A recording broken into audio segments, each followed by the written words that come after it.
तुम अपसेट ना हो जाए इसलिए नहीं बताया। ये तुम्हारे झूठ मुझे ज्यादा अपसेट करते हैं। सिर्फ इसलिए कुछ नहीं कहता हूं कि तुम्हारी बेटी का वो बाप है तो मैं चुप हो जाता हूं, मगर मैं देख रहा हूं कि यहाँ इस आड़ में कुछ और ही चलना शुरू हो गया है। उफ, हमेशा तुम्हारे साथ ही होता है वो, देख रहा हूं। वो शख्स जिंदगी का हिस्सा है, घर का हिस्सा है, तुम्हारे साथ हर जगह है। तुम्हें क्या लगता है सब मेरी ख्वाहिश है?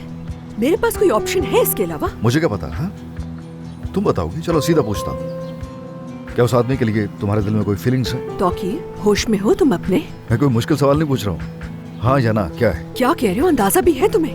फील किया तुमने कभी वैसे? मैं सिर्फ अपनी बेटी के साथ रहना चाहती हूँ, समझ आए? मुराद उसका बाप है तो मैं क्या करूँ? मिलने से रोक दूँ उसे? नवाल खुद चाहती है अपने बाप के साथ रहना। जब भी तुम मुराद को मेरे साथ दिखते हो परेशान हो जाते हो, गुस्से में आ जाते हो, पता नहीं क्या हो जाता है। मेरी क्या गलती है इसमें? क्या करूँ मैं? तो ठीक है, नवाल से बात करो, फिर कोई हल निकालना होगा इसका। मुराद के साथ अगर उसे हैंग आउट करना है तो उसे अकेले करना होगा, ठीक है? मेरी ऐसा कुछ भी करने की पोजीशन नहीं है।